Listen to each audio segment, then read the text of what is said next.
এক্ষুনি আমার রুমে আয়। হঠাৎ জিদানের চোখ মুখ বেলুনের মতো ফুঁস হয়ে গেল। বিষময়ে আতঙ্কে চোখ বড় বড় হয়ে গেল। সর্বনাশ করেছে। সিংহ নিজের গুহায় স্বয়ং তাকে আহ্বান জানিয়েছে। নিশ্চয় কাহিনী তো ক্যাসাল আছে। জিদান ঢোক গেল। পকেটে থাকা ফোন থেকে বড় ভাইয়ের কথা শোনা যাচ্ছে। তা শুনে আমতা আমতা করলো ও। বনু, আমি এখন যাই। গুরু ডাক করেছে। চুরি সুখে রাখা রাহা আর বিশেষ পাত্তা দিল না কিছু। বক্স খুলে হাত ভর্তি করে চুরি পড়তে শুরু করেছে। তা দেখে জিদান পাশ কাটিয়ে চলে গেল। ওপর পাশে ব্যালকনি থেকে জিদান শটাং হয়ে দাঁড়িয়ে রাহার হাসি খুশি মাথার মুখটা দেখে চলেছে। কানের ওই একটা ব্রুটো, সেখান থেকেই এতক্ষণে বলা সব কথাই শুনেছে সে। বিহান স্থির দাঁড়িয়ে থেকে গম্ভীর চোখে তাকিয়ে দেখতে লাগলো রাহার চুরি হাতে পড়তে পড়তে কিভাবে খিলখিল করে হাসছে। মেয়েটা নিজের চুরি নিয়ে এতই মাশগুল যে বাকি কিছু আর সে দেখছে না। একে কালারের চুরি পড়তে পড়তে হাত ননিয়ে দেখেছে আর ওর ঠোঁট দিয়ে যেন মুক্ত ধরছে। কিছু সময় যাওয়ার পর রাহার রুমে জানালার দিকে তাকিয়ে থেকে বিহান খসখসে কণ্ঠ বলে ওঠে, জিদানের বাচ্চা, রুমে আয়। নয়তো ভাইয়া, আমি তো বাথরুমে পটি করেছি। এখন কি করে যাই বলো তো? আর আমি তো এখনো বাচ্চা কাচ্চা পয়দাই করিনি। কয়টা আবার লাথি খেয়ে তুই ঠিক হয়ে যাবি। আর আগে নয়। ইয়ে মানে ভাইয়া, পটি খুব টাইট, ভীষণ বাজে গন্ধ। আমি পরে তোমায়। জিদানের কথা শেষ হওয়ার আগেই ফোনের ওপাশে বিহান চিল্লিয়ে উঠল, গরজের কথাকার বলে কল কেটে দিল। জিদান হাঁফ ছেড়ে বাঁচছিল। মুচকে এসে দ্রুত করে করিডর থেকে নিজের ঘরের দিকে পা টিপে চেয়ারের মতো চোরের মতো যেতে লাগলো। আজ বড় ভাইয়ের সামনে পড়লে তার আর রক্ষে নেই। সন্ধ্যা হওয়ার যখন নাস্তার টেবিলে বসবে, তখন বাহির থেকে কেবল রায়হান এসেছে। আমজাদ খান আদরের কাজে ব্যস্ত, তিনি রাতে ফিরবে। আর সাদমান খান কাজে একটু দূরে গিয়েছে। রায়হান খান এসে নিজের ক্লান্ত শরীর নিয়ে ঘরে চলে গেলেন। স্ত্রীকে জানিয়ে দিলেন চিনি ছাড়া 1 কাপ লিগার চা বানাতে পাঠাতে ঘরে। ড্রয়িং রুমে ভাই বোনেদের আড্ডায় বসেছে। খান বাড়ির এক একটা তারকা বসে আসন নিয়েছে। বিহানও এক এসে সিঙ্গেল সোফায় বসলো। জিদানের দিকে কঠিন এক চাহনি দিতে বোকা বোকা একটা হাসি দিয়ে যেন ভাইয়ের কাছে থেকে সে মাপ চেয়ে নিয়েছে। সবার সম্মুখে বিহানও তার আর কিছু বলো না। আসরে কেবল শুধু আর আদুরেটাই অনুপস্থিত। বিহান চোখ ঘুরিয়ে দেখে নিয়ে চুপচাপ ফোনে মুখ ডুবিয়ে নিল। রশ্মি, জিদান আর কামিনী হয়তো কিছু নিয়ে আলোচনা করেছে, তাতে বিশেষ পাত্তা নেই ওর। এর মাঝে জাহানারা বেগম ট্রে ভর্তি সামোসা আর আলুর পুরি নিয়ে এসেছে। তাতে সবাই হামলে পড়লেও বিহান কেবল 1 কাপ কফি চেয়েছে। এই মুহূর্তে মায়ের ডাকে হেলেতে দুলেতে আগমন ঘটে এক কিশোরী। চুরি ঝিনঝিন আওয়াজে আর হাসির খিলখিল ধ্বনিতে না চাইতেও সবাই সেদিকে তাকিয়েছে। দোতলা থেকে 2 হাত ভর্তি চুরির শব্দ তুলতে তুলতে নিচে নামছে রাহা। বিহান হাঁ করে তাকিয়ে আছে ওর দিকে। যে মেয়েটা তাকে বশীভূত করেছে। টকটকে মেরুন কালারের একটা 3 পিস পরনে ওর। লম্বা রেশমি চুল গুলি উন্মুক্ত, হাত ভর্তি কাশ্মীরি চুড়ি আর মুখে স্নিগ্ধ কোমল হাসি রেখা। ঝলমল আওয়াজ তুলে সে দুলতা থেকে নিচে নামছে। ওর দিকে ড্রয়িং রুমে বসা বিহান মনোমুগ্ধের মতো তাকিয়ে আছে। ওর চোখে মুখে তীব্র নেশা। চুরি রিন রিন আওয়াজে বুকের তোল পার করেছে। আর মুখে ওই নেশালো হাসি যেন তাকে আরো বশীভূত করেছে। জিদান আর চোখে ভাই এর চাহনি দেখে ঠোঁট টিপে হাসলো। ওয়ে ওয়ে আসমান থেকে পরি নামছে মনে হয়। রশ্মি বলে ওঠে, আই ক্যান্ট বিলিভ দিস। রাহা, তোকে এত দারুণ লাগছে। স্বামী রাফিও প্রশংসায় পঞ্চমুখী হলো। কামিনী সবটা নীরবে দেখে মুখ ফুরিয়ে নিয়েছে। বিহানের গাঢ় নজর কিছুতে সরছে না মেয়েটার দিক থেকে। তার দৃষ্টি যেন চুম্বকের মতো টানছে মেয়েটার দিকে। বুকের ভেতরে ঝড় সৃষ্টি হলো। টিপ টিপ হৃদস্পন্দন তোলপাড় শুরু করলো। এ কেমন আকর্ষণ, কেন মাদকার টান বিহান ভেতরে উত্তর পায় না, তার চোখও সরতে পারে না, নেশা নাশা দৃষ্টি সংযত করতে পারে না, শুধু অনুভব করে ভেতরে প্রকট টলমলাট অবস্থা। সকালের প্রশংসা মেয়েটার চেহারা জলজ যেন আরো দ্বিগুণ হলো। সবার এত এত প্রশংসা শুনে বিরক্ত সুরে বলে ওঠে কামিনী, হয়েছে তো একটু না হয় ভালোই লাগছে, এটা নিয়ে এত বাড়াবাড়ি আছে কি? জিদান কোরক কেটে বলে, তোর জলে কোথায়? আশ্চর্যের মতো কথা বলে জিদান ভাই, সবকিছুতে এত নাক গলায় কেন তুমি? আর তুই বাম হাত ঢোকাতে যাস কেন? মন কালো শাকচুন্নি। ওদের সব তদকারি মাঝেই রাহা হঠাৎ নজর যায় বিহান ভাইয়ের দিকে। অদ্ভুতভাবে গম্ভীর চোখে তার দিকে কেমন স্থিরভাবে তাকিয়ে আছে। লোকটাকে এভাবে তাকিয়ে থাকতে দেখে বুকের ভেতর খামছে ধরল লাহার। হঠাৎ অনুভব করলো ভেতরটা তার মরুভূমির মতো শুকিয়ে গিয়েছে। এ কেমন চাহনি দিয়ে রেখেছে তার উপর। ভেতরে উতালা হলো রাহার, হাঁসফাঁস শুরু করলো। পরক্ষণে সকলের কথা মনে হতেই নিজেকে শক্ত করার চেষ্টা করলো। মুখটা কঠিন ভাব করে বাম হাতের সামনে কিছু চুল পিছনে সরিয়ে দিয়ে মুখ মুচড়ালো। এতক্ষণে ঘোর কেটে যেন বিহানের। ওর ঘাড় বাঁকিয়ে নেয় নিজের নির্গুট প্রসারিত ঠোঁট আড়াল করতে। উপরে দাঁত দিয়ে নিচের ঠোঁট শক্ত করে কামড়ে ধরে। রাহা বারবার নিজের চুড়ি দেখছে, উচ্ছ্বাস নিয়ে সবাইকে বলেছে জিদান ভাই তাকে গিফট করেছে। জিদান আবার চোখাচোখে বড় ভাইয়ের দিকে তাকাচ্ছে। বিষয়টা রশ্মি বুঝতে পেরে আর ঠোঁট টিপে হাসছে। আর কামিনী বিরক্ত বোধ করছে, দাঁত কটমট করে তাকাচ্ছে জিদানের দিকে। আজ এই খবিশ লোকটা না দিলে হয়তো তাকে না দেওয়ার জন্য কৈফিয়ত চাইতো।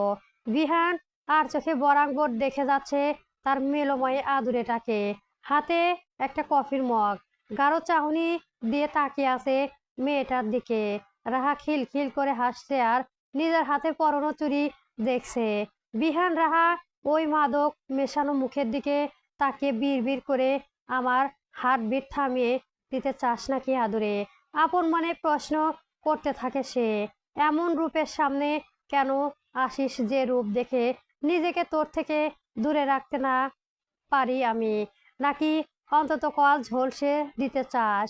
জাহানারা বেগম রুমে এসে আছে একা, মন উজাড় খারাপ, চোখ দুটি ভিজে, কিছুক্ষণ আগে কেঁদেছে বোধহয়। আরমান সাহেব ঘরে এসে ঘড়ি খুঁজতে খুঁজতে একবার স্ত্রীর দিকে তাকালেন। জাহানারা বেগম তাকালেন না আর, মাথা নিচু করে উঠে দাঁড়ালেন। স্ত্রীর মুখ দেখে উনার অভিমানের কথা টের পেলে আরমান খান। জাহানারা বেগম শাড়ির আঁচল ঠিক করে উঠে দাঁড়াতে দাঁড়াতে প্রশ্ন করলেন নিরস মুখে, এখন চা খাবেন নাকি একটু পর ডিনার করবেন? পকেট থেকে ফোন চশমা রাখতে রাখতে জবাব দিলেন আরমান খান, এখন আর চা খাবো না। জাহানারা বেগম আর কিছু বললেন না, মাথা নিচু করে অভিমানী মুখে ঘর থেকে বের হয়ে যেতেই চাইলেন। তাতে বাধা সাধে আরমান খান। স্ত্রীকে টেনে নিয়ে বিছানায় বসালো, নরম গলায় প্রশ্ন করলো, খুব কি অভিমান জমেছে? প্রতিটা স্বামী স্ত্রীর সোহাগী হয়, স্বামী একটুখানি আহ্লাদ তাদের বরফ গলে যায়, সেটা যে কোনো বয়সী লোকই হোক না কেন। জাহানারা বেগম মাথা নিচু করে কেঁদে ওঠেন। আরমান খান স্ত্রীর মুখ তুলে তাকান উনার দিকে, কাঁদতে কাঁদতে বললেন জাহানারা বেগম, জানোই আমি মাথা গরম হলে কত কিছু বলে ফেলি, না হয় একটু বেশি বলে ফেলেছিলাম, তাই বলে এমন করে আমার দিক থেকে মুখ ফুরিয়ে নিবে? আমাকে একটু ভালোভাবে বুঝালে কি আমি বুঝতাম না এভাবে কষ্ট দেওয়ার খুব প্রয়োজন ছিল? মধ্যবয়সী এক নারী এমন কাণ্ড দেখে মুচকি হাসে আরমান খান। স্ত্রীকে উনার বেশ ভালো করে জানা আছে, একটু অভিমান করে চুপ থাকলে উনার স্ত্রী যেন নিজ থেকে নিজের ভুলটা বুঝে যায়। এত বছরের সংসার জীবনে কখনো উনাদের বড় ধরনের ঝগড়া হয়নি। জাহানারা বেগম কিছুতে ভুল হলে সবসময় তিনি একটু চুপ করে মুখ ফিরিয়ে নিলে জাহানারা বেগম নিজ থেকেই নিজের ভুল বুঝতে যেতেন। আর নিজের ভুল করলে মাথা ঠান্ডা হয়ে আরমান খান নিজের স্ত্রীর নিকট আত্মসমর্পণ করতেন। কখনো স্ত্রীকে আঘাত দিয়ে শক্ত গলায় কটু কথা বলেননি আরমান খান। স্বামী স্ত্রীর দাম্পত্য জীবন তো এমনই বুঝদার হওয়া উচিত। নিজের রুমের ভেতর অস্তিত্বভাবে পায়চারি করেছে বিহান। এক বিন্দু স্বস্তি পাচ্ছে না সে, বড্ড হায়া হুতাশ করছে। শাস্তি পাচ্ছি না আমি, তুই আদুরে আমাকে জ্বালিয়ে মারবি সবকিছু থেকে। আমার একটা অশান্তির কারণ কেন হতে গেলি তুই? মুখ হা করে শ্বাস টানছে সে, ঘাম ছুটছে শরীর থেকে। ভেতরে অস্বস্তিতা আর উচ্চতা না সইতে না পেরে ধপ করে বসে পড়ল বিহান। নিজের ফোনটা বের করে ভিডিও ছেড়ে দিল। স্ক্রিনে ভেসে উঠেছে রাহার হাসি মাখা মুখটা।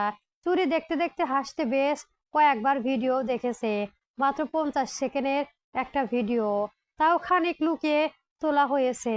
অনেকটা সময় নিয়েই বিহান ভিডিওতে দেখতে দেখতে ওর হাসি মাখা মুখটা দেখে তাকিয়ে থেকে বলতে লাগলো, তোর থেকে দূরে থাকার মানে আমার মরণ রে আমার জানের আদুরে। তোকে বলেছি আমার থেকে দূরে থাকতে, অথচ আমি পারি না তোর কাছে না এসে। এ কোন সংকটে ফেললি আমায়? যন্ত্রণায় ডুবে মরেছি আমি। আজ সারাদিন রাহা ওর কাছে আসেনি, প্রজাপতির মতো তার সামনে ভন ভন করেনি। এটাই যেন বিহানের মূল অস্বস্তিতা আর উদ্বিগ্নতার কারণ। যখন ছটফট করে বিহান এদিক ওদিক পায়চারি করতে লাগলো, তখনই তার নজর গেল নিজের ভেনিটির দিকে। অনেকক্ষণ আগে ঘরে হলেও এত কিছুতে তার নজর যায়নি। ওর মন ধ্যান মস্তিষ্ক কেবল রাহা রাহা আর রাহা।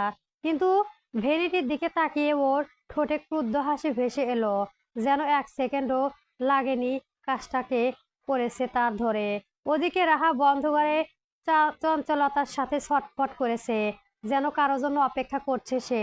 কারো আসার অপেক্ষা প্রহর গুনতে গুনতে ঠোঁট টিপে হাসছে। মানুষটাকে তার কাছে আসার পথটাও তো তার নিজের করে রেখে এসেছে। রাহাত ঠোঁট টিপে হেসে বলতে লাগলো, কিভাবে আমায় দূরে রাখতে সেটাও আমি দেখবো জাদরের সাহেব। দরজায় খটখট আওয়াজ হতে রাহার বুক মোচড় দিয়ে ওঠে, নিঃশ্বাস আটকে হলো ওর। কি করবে বুঝলো না কিছুই। দরজাতে ওর বার কয়েক করা পড়লো, শ্বাস আটকে ঢোক দিল রাহা। নিজেকে স্বাভাবিক দেখানোর চেষ্টা করে গিয়ে দরজা খুলে দিল। দরজা খুলতেই চোখের সামনে বিহান ভাইয়ের মুখটা ভেসে উঠতেই নিঃশ্বাস আটকে এলো মেয়েটার। বুকের ভেতর দুম দুম করে শব্দ হলো, হৃৎস্পন্দনটা অস্বাভাবিকভাবে কাঁপতে লাগলো বিহান ভাইকে দেখে। স্থির দাঁড়িয়ে থেকে গাঢ় চাহনিতে মেয়েটার আগাগোড়া নজর বুলালো বিহান। মানুষটা ওর ওই চাহনি দেখেই আবারও চুপসে যায় মেয়েটা, ভেতরে ধরফর করতে লাগে। বিহান নীরবে পোগার নয়নে কিছুক্ষণ রাহার দিকে তাকিয়েই রইল। এই চাহনিতে রাহার ভেতরে খেয়ে হারিয়ে হাঁসফাঁস করতে লাগলো আরো বেশি। আমতা আমতা করে কঠিন চিত্তে বলার চেষ্টা করলো, আপনি এখানে? বিহান সঙ্গে সঙ্গে জবাব দিলেন না। ধীরে চাহনিতে রাহার আদুরে মুখ থেকে নজর ফিরিয়ে এনে রাখলো হাত ভর্তি কাঁচের চুড়ি দিয়ে। ওই চুড়িতে ঘোড়া দুধের আলতা রং এক হাতে দিয়ে তাকিয়ে থেকে আপন মনে বিড়বিড় করে নিজের সাথে যেন বলল, বিহান, তোর ওই চুড়ি ভর্তি হাত দেখে তোকে বড্ড আমার কাছে লাগছে জানে আদুরে। একটু চুমু খেতে দিবি তোর হাতে? রাহা কেমন শটাং দাঁড়িয়ে শুকনো গলায় প্রশ্ন করলো, আপনি নিজেই না কাল বললেন আমি যেন আপনার সামনে না যাই, তাহলে আপনি কেন এলেন? অক্সিজেন হোস আমার, কতই বা তোর থেকে দূরে থাকতে পারি? কি বিড়বিড় করছে? কপাল কুঁচকে প্রশ্ন করলো রাহা। বিহান এখনো প্যান্টের পকেটে হাত ডুবিয়ে শটাং দাঁড়িয়ে আছে। কিছুটা সময় পার রাশভারী শীতল কণ্ঠে বলে, রুমে চল আমার। ওই গম্ভীর হিম শীতল কণ্ঠ শুনতে মুহূর্তে তুলে রাহা অঙ্গ, গলা শুকিয়ে হয় মরুভূমি। লোকটা নিজের কাছে এসেছে, এর জন্য তার যেন আনন্দ হচ্ছে, সে সাথে যেন কারণে এসেছে সেটা ভেবে আতঙ্কিত হচ্ছে। বিহান ভাই এক চুল নজর নয়, ওভাবে বুক টান করে ওর দিকেই গাঢ় নয়নে তাকিয়ে আছে, প্যান্টের পকেটে হাত দিয়ে। রাহা ভেতরে অস্বস্তিতে ভরে উঠল, কি বলবো ভেবে পাচ্ছে না কিছু। আমি কেন আপনার রুমে যাব? বিহান কোনো জবাবই দিল না। লোকটাকে তীক্ষ্ণ নজরে তাকিয়ে থাকতে দেখে বুকের ভেতর ধুরপুর শুরু হয়েছে। আপনি তো সকালে আমায় দূর দূর করে তাড়িয়ে দিলেন, তাহলে এখন যাব কেন? যাব না আমি। রাহা ইতি উইল করতে লাগলো। সেকেন্ড কয়েক রাহার দিকে চোখ বুলিয়ে হঠাৎ বিহান ওর হাত চেপে ধরলো। মেয়েটার ভয়ে হুড়মুড় করে পেছনে সরতে চাইলেও পারল না আর। বিহান ভাই একটা শব্দ উচ্চারণ না করে থমথমে মুখে রাহার হাত টেনে নিয়ে যেতে লাগলো নিজের রুমের দিকে। পরবর্তী গল্প পেতে আমার চ্যানেলটি সবার আগে সাবস্ক্রাইব করে রাখবেন। ধন্যবাদ। গল্প ক্যাপ্টেন বিহান আরবিট চলবে।